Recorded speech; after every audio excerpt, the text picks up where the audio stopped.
presentation, we'll be discussing aspiration pneumonia. Our group consists of Sarah, myself, Cody, Emily and Maddie. Our patient is Stanley Walker. He's an 80-year-old male who lives at home with his wife. He lives a fairly active life and is a retired ex-police officer. Stanley has been diagnosed with bacterial aspiration pneumonia. He has a past history of COPD and hypertension. Stanley's allergic to latex, elastoplast and ACE inhibitors. He's currently on medications for his hypertension, such as metoprolol. Stanley presented to the emergency department with the following.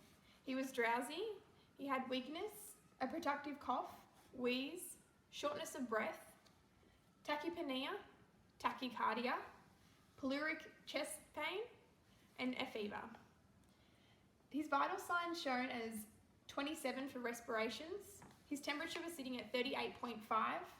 His pulse was 110. Blood pressure came to 150/90, and his oxygen levels were sitting at 89 to 90% on room air. The clinical manifestations of pneumonia are dependent on the organism that's causing the infection and the comorbidities of the patient. These symptoms include chills and fever with a sudden onset and a temperature above 38.5 degrees, pleuritic chest pain that worsens on breathing and coughing, tachypnea, shortness of breath, use of accessory muscles whilst breathing, increased and bounding pulse rate above 100 beats per minute, upper respiratory tract infection symptoms such as nasal congestion and sore throat, decreased appetite, headache and development of pulmonary secretions, and severe cases can develop cyanosis of the lips and nails due to lack of oxygen. Clinical manifestations of pneumonia can present differently in elderly patients. They might not be as specific or obvious to pneumonia. These signs and symptoms include confusion, drowsiness, nausea, headache, weakness, abdominal pain, anorexia and tachycardia and tachypnea. And these symptoms may be more relevant for an elderly patient such as Mr. Walters. My name's Maddie and I'll be talking about the pathophysiology of pneumonia.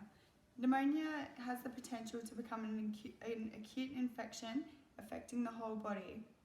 Aspiration pneumonia occurs when foreign bodies such as bacteria enter the lungs causing inflammation and infection. Pneumonia is the lungs' reaction to infection. Those who experience dysphagia, small children, and those under anaesthetic care are the most at risk of. There are three main types of pneumonia.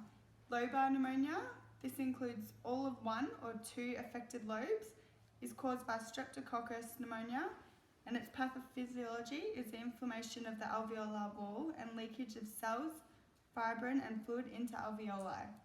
This causes consolidation. Pleura may be also inflamed. Bronchopneumonia is small scattered patches of bacteria caused by multiple bacteria, and its pathophysiology is the inflammation and purulent exudate in alveoli, often arising from prior pulmonary secretions or irritation. Finally, there is interstitial pneumonia, which is also small scattered patches caused by the influenza virus, and its pathophysiology is interstitial inflammation around. Aspiration pneumonia is when food, fluids, vomitus, drugs or other foreign material enter the trachea and lungs. The right lung is most susceptible due to being anatomically easier passage as it has less sharp angles and a wider airway. The characteristics depend on what has entered the lungs.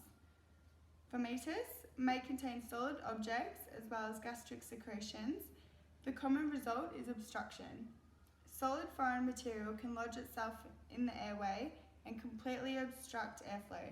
The actual size of the solid is also an important factor, as a small solid obstruction may be asymptomatic. Lipids tend to disperse into the bronchi and can cause severe inflammation and lead to narrowed airways and increased secretions. This can cause the lungs more difficulty expanding. In some cases, the alveoli is involved in the inflammation, leading to impaired gas diffusion, called chemical or aspiration pneumonia. Potential complications include respiratory distress syndrome if the inflammation is widespread, a pulmonary abscess may develop if microbes are in the aspirate, and certain materials such as solvents, if aspirated in large amounts, may be absorbed into the blood and cause a systemic effect. A person suffering from pneumonia may be suffering from some signs and symptoms such as cough or shortness of breath. This is because the presence of exudate on the air spaces of the lungs causes these signs and symptoms. The excretions are due to the infection in the lungs. The lungs are trying to secrete the mucus. Blood may be present due to the trauma and inflammation of the lungs. Dysphagia, this is because a person may be experiencing difficulty swallowing due to the inflammation of the lungs. Also, it may be painful swallowing for someone experiencing pneumonia. Increased temperature due to the body's way of fighting the current infection. Antibiotics are the most common treatment for aspiration pneumonia. If the pneumonitis fails to recover within the first 48 hours of diagnosis. This indicates the presence of bacterial aspiration pneumonia. Early presumptive antibiotics are believed to lead to the development of more resistive organisms. In order for the best possible treatment, antibiotics should be selected based on organisms cultured from samples rather than based on observation. However, antibiotic treatment is commonly based on the severity of pneumonia, probability of bacteria, risk factors such as comorbidities, and also the duration of stay in the hospital. Azithromycin is an example of an antibiotic used in the treatment of aspiration pneumonia. It is extensively distributed into the skin, lungs, sputum, tonsils. This makes it ideal for aspiration pneumonia. It's also metabolized in the liver and excreted through feces and urine. The starting dose is 500 milligrams per oral once, and then it's gone to 250 grams once daily for 4 days. Common adverse effects of the drug include GI upset such as nausea, vomiting, diarrhea, and abdominal pains. It also includes cramping, dyspepsia, and feelings of discomfort. Some less common effects include allergic reaction, loss of appetite, oral thrush, seizures. The use of short-term corticosteroids have been proven to be safe and may assist the risk of acute respiratory distress. The treatment can provide a decreased length of hospitalisation, reduced duration for IV antibiotic therapy. It's also shown a 5% reduction in those needing mechanical ventilation and 3% overall lowered mortality rate. This study also showed no link in the increase of adverse reactions.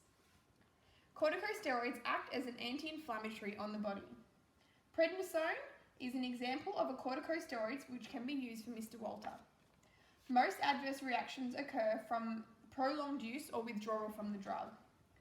These reactions can include GI upsets, increase or decrease in appetite, headaches, urinary retention, which can lead to hypertension, insomnia, and change of mood. It is important to monitor Mr. Walter's urinary output by means of a fluid balance chart, as well as regularly monitoring his blood pressure and vital signs due to his past history of hypertension. Corticosteroids are to be taken with food. Oxygen therapy is another treatment used for aspiration pneumonia. Aspiration pneumonia can cause patients to become hypoxic due to the difficulty in breathing. In order to monitor Mr. Walter's oxygen saturations, we use pulse oximetry. This monitors arterial blood gases and can provide us with a baseline oxygen level at room air. Oxygen therapy is used for those sitting below range. If oxygen therapy is not providing adequate oxygenation, Mr. Walter may need a more intensive therapy such as mechanical ventilation or endotracheal intubation. Patients with COPD usually will sit around 88 to 92% oxygen saturation on room air. This will alter Mr. Walter's MET criteria. Analgesia and pain relief are also essential in the pharmacotherapy for Mr. Walter. Aspiration pneumonia can cause chest and muscle pain, which is described as sharp or stabbing in sensation. This pain can worsen when breathing deeply or coughing. Headaches are also a common symptom of this condition. Regular analgesia, such as paracetamol, is recommended to ensure Mr. Walter is able to comfortably complete his deep breathing exercises and also to keep on top of pain management. which will help reduce overall stress on his body. Paracetamol is also used to reduce fever caused by the infection. My name's Emily and I'll be discussing some of the nursing interventions for pneumonia. Some of the general interventions that nurses will be doing is frequent assessment of the vital signs and with particular attention paid to the respiratory system. This will be concentrating on changes of chest pain, work of breathing, tachypnea, coughing and the production of sputum, paying attention to the amount, colour and odour, and also changes in temperature.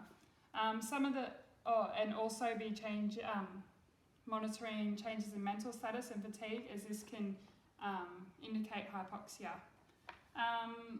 The nurses will be in charge of communicating these changes with the attending doctor, and some of the other general nursing interventions will be improving airway and lung expansion. This will be through positioning of the patient, teaching effective coughing and deep breathing.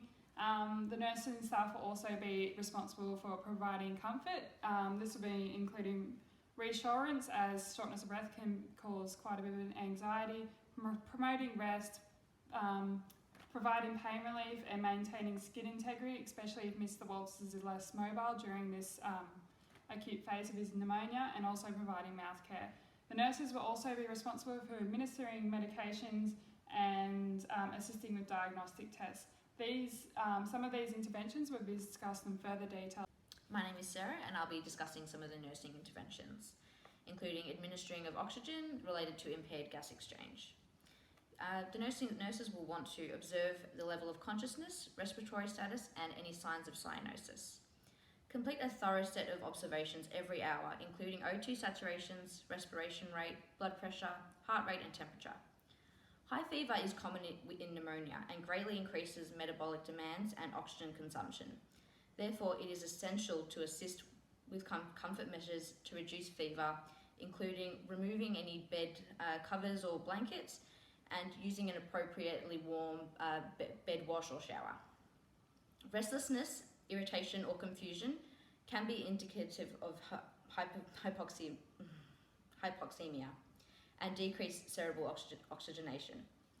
So it is important to continue through thorough observations of mental status. Safety checks should also be performed at the beginning of every shift to ensure the O2 flow is in working order. This should include suction, emergency kit, and patency of any tubing you'd be using. You would want to adjust Mr. Walters into the semi-Fowler position. The use of the semi-Fowler's position is an intervention used during events of respiratory distress, as the position allows maximum chest expansion and promotes oxygenation, and can also help mobilize secretions and improve ventilation. Administer the oxygen according to the program ordered by the treating physician. In this case, oxygen will be given by the Hudson mask at a rate of 6 litres per minute. A Hudson mask will be used to ensure patient comfort and to ensure that enough oxygen is able to be inhaled. The flow rate is to be set at 6 litres per minute, as lower flow rates can cause resistance to inspiration and rebreathing of CO2. You will also want to remember to create an environment that is quiet and focused on patient comfort and prevent the occurrence of fatigue and stress. One of the nursing interventions for pneumonia is to encourage hydration, approximately 2.5 litres a day. This is because particular care needs to be taken into account to ensure that a patient remains hydrated while suffering from pneumonia. This is because hydration assists to thin and loosen pulmonary secretions, which will aid to remove the secretions, which is one of the aims of care in pneumonia, and as this will improve airway patency and gas exchange. Sufficient hydration will also prevent dehydration, as patients suffering from pneumonia are at increased risk of dehydration due to fever resulting in sweats and also increased respiratory rate. The actual nursing care involved with providing hydration to a patient will be to just encourage fluids throughout the day in small amounts frequently, ensure that fluids are accessible to the patient at all times, provide the patient with education as to why that they need to increase their hydration. This will be to thin and loosen the secretions. They can monitor the intake and output on a fluid balance chart. This will help prevent overhydration and will pick up dehydration easily if we're monitoring it. and overhydration will be signs of edema and increased blood pressure. The nurses can monitor the weight for fluid balance assessment, and also if the oral intake of fluid is not adequate due to shortness of breath, nausea, or presence of an oxygen mask, they can notify the doctor and administer fluids as necessary. Once the nurse has the orders for intravenous hydration, they need to just monitor the administration and the IV site. Health promotion and education. It is possible that there is a deficit in knowledge related to the condition, treatment, self-care and discharge planning. This can be evidenced by the patient's failure to improve, recurrence, or refusal to change lifestyle habits. Provide education, review normal lung function, pathology of condition, discuss debilitating aspects of the disease, estimated length of recovery, expectations, and identify self-care needs that need improvement. Information can help improve understanding and reduce anxiety or excessive concern. Due to the extended period and recovery of respiratory symptoms, various forms of support and assistance may be needed. You'll want to provide information in written and verbal form. Fatigue can affect the ability to fully understand information and follow therapeutic instructions. Allow the patient to ask questions at any point where he may feel confused or have forgotten instructions. Emphasize the importance of continuing antibiotic therapy, effective coughing and deep breathing exercises, and correct hand washing techniques. Early discontinuation of antibiotics may result in failure to completely resolve the infection and may result in reoccurrence of the symptoms. Even if the patient is feeling better, it is important to continue deep breathing and effective coughing exercises, as during the first 6 to 8 weeks post-discharge, the patient is at higher risk of reoccurrence and of pneumonia. You really want to emphasize the importance of cessation of smoking. The patient may very well be aware of the risk and dangers of smoking, but by applying the risk to the condition that he's already suffering from, may help bring this understanding to a new level. Smoking destroys the tracheobronchial ciliary action, irritates bronchial mucosa, and inhibits alveolar macrophages, compromising the body's natural defense against infection. Identify signs and symptoms that he would be required to notify a healthcare professional about, including chest pain, severe fatigue, persistence of any productive cough, fever, significant weight loss, and increased dyspnea. Prompt evaluation of these symptoms can help prevent complications and reduce recovery time. You will also want to encourage his annual flu shots to help prevent any recurrence of the disease and to contribute to herd immunity. Another nursing intervention will be providing and encouraging adequate nutrition. Inadequate nutrition puts a patient at increased risk of developing infections such as pneumonia, and on the other hand, good nutrition will assist in the recovery for pneumonia. Therefore, nursing staff will need to encourage and maintain an adequate nutritional state whilst caring for Mr. Walter. Due to pneumonia symptoms such as increased respiration, shortness of breath, and lethargy, Mr. Walter may have difficulty consuming an adequate diet. Poor nutrition can occur in elderly patients as well due to poor oral hygiene, changes in taste, and decreased mobility, which puts an additional risk of inadequate nutrition while Mr. Walters is suffering from pneumonia. Non-hospital associated pneumonia is often linked with aspiration. For this reason, nursing staff must establish a safe feeding regime based on Mr. Walter's swallowing abilities. Nursing staff can refer to a speech pathologist as Mr. Walter is actually suffering from aspiration pneumonia. A speech pathologist can then assess swallowing and implement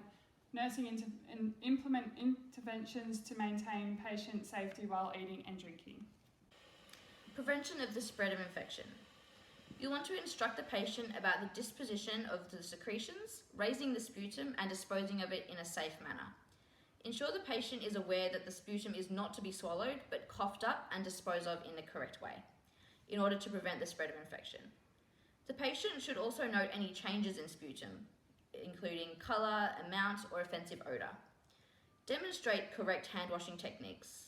It is a simple way of reducing the spread of infection or the patient contracting a secondary infection. Limit visitors as appropriate. This reduces the patient's chances of being exposed to other infectious pathogens and avoid the risk of visitors contracting any symptoms. You may want to apply isolation precautions where appropriate. The decision to apply isolation precautions should take into account the type of infection, any response to antibiotics, the general health of the patient, and the development of any complications. Isolation may be needed to help prevent the spread of infection to other at-risk patients. You want to encourage rest and promote adequate nutritional intake. This helps facilitate natural healing process and enhances resilience. You'll also want to monitor effectiveness of any treatments given. Signs of improvement should show within 24 to 48 hour period. Delayed or extended recovery may suggest resistance to antibiotics or a secondary infection. Monitor and investigate any changes in condition, including increasing chest pain, reoccurring fever or changes in sputum. Increase in severity of conditions or symptoms can suggest resistance to antibiotics. The NSQHS Standard 3, Preventing and Controlling Healthcare Associated Infections, is relevant to Mr. Walters' case. This standard implements infection control strategies to reduce transmission of infection. It includes multiple strategies across all levels of healthcare and a collaborative approach. It's designed to prevent healthcare-related infections and manage infections when they have occurred using evidence-based strategies. Standard 3 impacts Mr. Walters as he's an elderly patient that is already suffering from an infection, which leaves him as a susceptible host for other infections. Also, he is currently suffering from an infection, so nursing staff need to implement infection control strategies to ensure that they don't pass this infection on to other patients in the hospital. NSQHS Standard 4, Medication Safety. This standard ensures that the organisation have mechanisms in place that are appropriate to support the safe prescribing, dispensing, supplying, administering, storing, and monitoring of the effects of any medications. Ensuring that the clinical team accurately records the patient's medical history, and that the history is available throughout the period of care. The clinical team must inform the patient of their options, risks, and responsibilities of a medication treatment plan. Standard 4 relates to Mr. Walters as he would be recommended a treatment plan that includes the use of antibiotics. He will require the correct education and support to ensure a timely recovery. The NSQHS Standard 9 says recognising and responding to clinical deterioration in acute healthcare. The aim is to ensure a patient's deterioration is recognised promptly and appropriate action is taken. This aims to appropriately and timely care for those in deteriorating situations, as well as informing patients, families and carers of the contributing processes of escalating care. Standard 9 affects Mr. Walter as his condition has the potential of deteriorating if its pneumonia is not treated correctly. We will need to recognise whether his pneumonia is bacterial in the first 48 hours in order to start antibiotic treatment.